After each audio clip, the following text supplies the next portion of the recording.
masih dalam kisah Tanah Dayak. Apakah kalian sudah pernah mendengar tentang kisah masa lampau Bujang Sanang?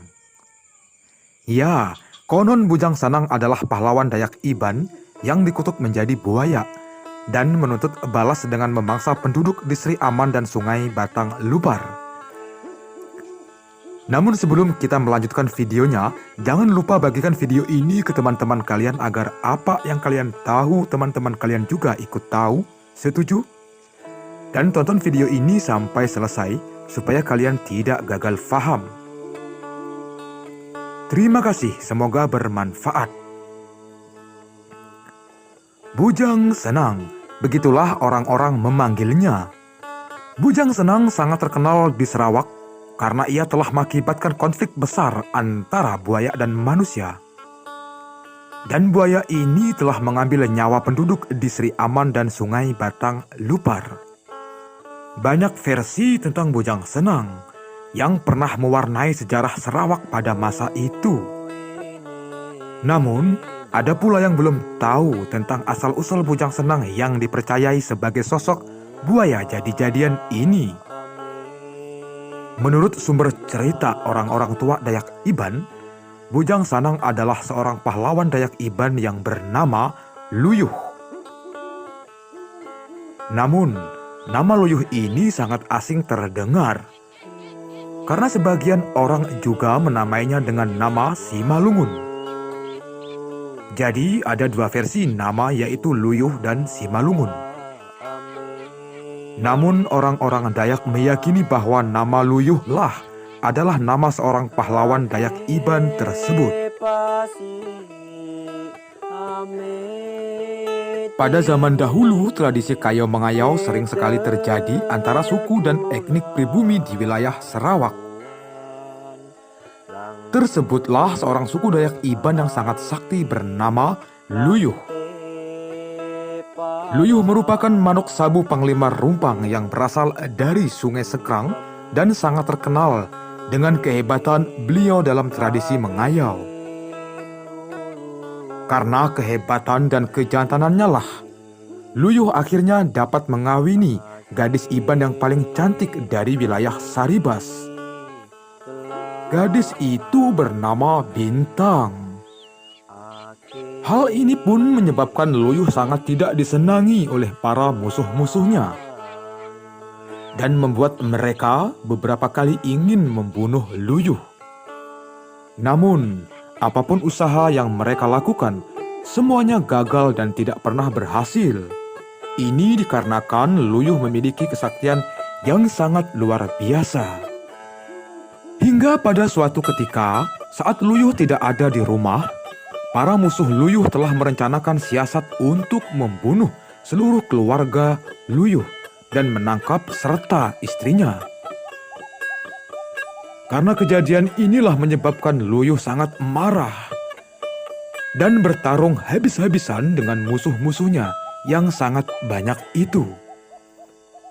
Namun meskipun jumlah mereka banyak, tetap saja tidak bisa menandingi kekuatan dan kesaktian Luyuh sang pahlawan Dayak Iban tersebut.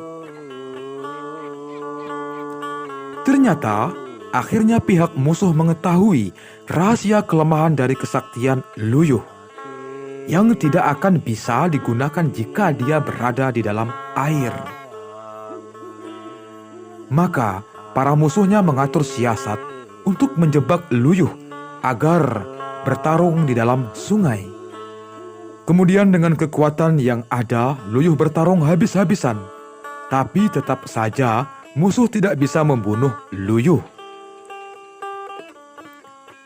Dan setelah bertarung sekian lama, Luyuh akhirnya melemah dan diserang oleh musuh-musuhnya. Akhirnya, Luyuh berpura-pura mati dan menenggelamkan diri di dasar sungai yang keruh. Dalam beberapa versi, Luyuh yang dinamakan Simalungun ini mati dalam peperangan bersama istrinya dan dikutuk menjadi buaya serta meneror penduduk. Namun menurut cerita orang-orang tua dari Dayak Iban, setelah Luyuh berpura-pura mati dan menenggelamkan tubuhnya dalam sungai keruh, Luyuh kembali sadar dan masuk ke dalam hutan untuk mengatur rencana balas dendam di atas kematian seluruh keluarga besarnya. Pada saat itulah diceritakan bahwa Luyuh berjumpa dengan Inek Manang, yaitu dewa suci kaum Dayak Iban di Panggau Libau. Inek Manang inilah yang telah membantu Luyuh dengan memberikan buluh kuning dan menyuruh Luyuh melemparkannya melewati 7 anak sungai. Sekiranya Luyuh berhasil melemparkan buluh kuning itu melewati 7 anak sungai, maka ia akan menjadi remau. Remau adalah makhluk sakti yang terkuat di alam roh. Dan jika buluh kuning itu terjatuh ke air di anak sungai itu, maka Luyuh akan berubah menjadi buaya jadi-jadian. Ternyata buluh kuning yang dilemparkan Luyuh terjatuh di anak sungai yang ke-6. Saat itu pun juga Inek Manang menghilang secara gaib. Dan badan Luyuh pun mulai berubah menjadi buaya. Konon buaya jelmaan Luyuh ini bukan buaya sembarangan, melainkan ada ciri dan tanda khusus di badannya, yaitu ada garis putih di belakangnya. Sejak saat itulah, buaya putih jelmaan dari Luyuh itu meneror keturunan musuh-musuhnya yang tinggal di dekat batang Sungai Lupar. Pada tahun 1940-an, ada berita yang sangat menggemparkan datang dari wilayah Sri Aman dan Sungai Batang Lupar, di mana buaya yang diyakini penduduk sebagai jelmaan Luyuh meneror warga sekitar. Bahkan diceritakan dari mulut ke mulut oleh penduduk bahwa buaya ini sebesar kendaraan bis. Buaya ini akrab dengan sapaan Bujang Senang. Namun mengapa disebut bujang padahal Luyuh seorang pahlawan Iban ini sudah menikah? Jadi arti dari kata bujang itu adalah seorang juara atau orang yang hebat, dan itu adalah tanda penghormatan untuk memanggil seorang pria bujang. Jadi buaya ini disebut bujang sebagai tanda penghormatan. Masa kejayaan Bujang Senang ini konon terjadi di tahun 1940-an. Namun setelah itu cerita kekejamannya mereda untuk sementara waktu.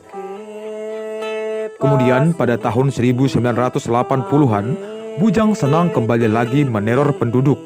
Tapi kali ini dikalahkan dengan peluru paku.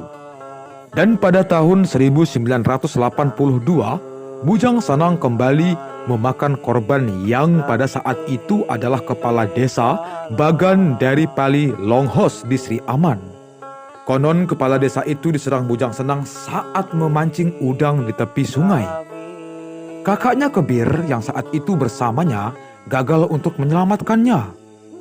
Tapi dia melihat suatu tanda di belakang buaya itu berupa garis putih, yang membuatnya percaya bahwa makhluk itu adalah buaya Bujang Senang yang legendaris. Setelah kejadian itu, polisi setempat melancarkan operasi buaya ganas di semua sungai besar di Sarawak. Tetapi mereka tidak dapat menemukan Bujang Senang. Kemudian Bujang Senang terus mengamuk. Dan di antara tahun 1982 sampai dengan tahun 1991, diyakini ada 13 orang yang menjadi korban amukan Bujang Senang tersebut. Akhir dari masa teror Bujang Senang adalah di tahun 1992, ketika Bujang Senang menyambar korbannya yang ke-14. Serangan itu kemudian mendorong polisi dan warga desa untuk memburu Bujang Senang. Dan dalam waktu 4 jam, Bujang Senang terpojok. Tapi polisi dan warga tetap saja tidak bisa membunuhnya dengan lembing dan peluru biasa, karena diyakini buaya ini kebal. Pada saat itu ada seorang dukun menyarankan agar mereka menggunakan paku sebagai peluru. Dan kemudian saran itu rupanya berhasil. Karena dalam 40 kali serangan, maka Bujang Senang akhirnya dapat dilumpuhkan. dan dibunuh dengan peluru paku yang berukuran 10 cm. Mayat buaya putih itu memang memiliki garis putih di belakangnya, tapi ukurannya tidak mencapai sebesar kendaraan bis seperti yang diklaim oleh beberapa orang. Panjangnya hanya 5 meter 46 cm dan lingkar perutnya 2 meter 12 cm. Konon meskipun sudah dibunuh, orang-orang meyakini yang terbunuh bukanlah Bujang Senang yang asli.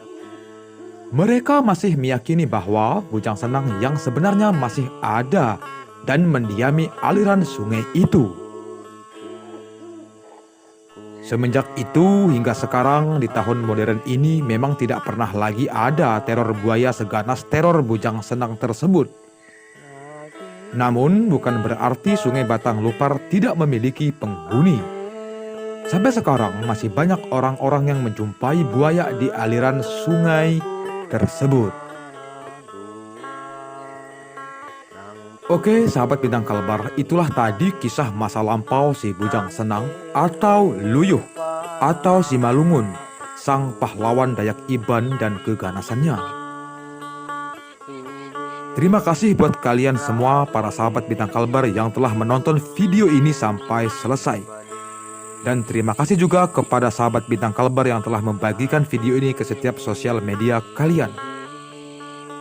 Sampai jumpa di kisah-kisah nyata berikutnya.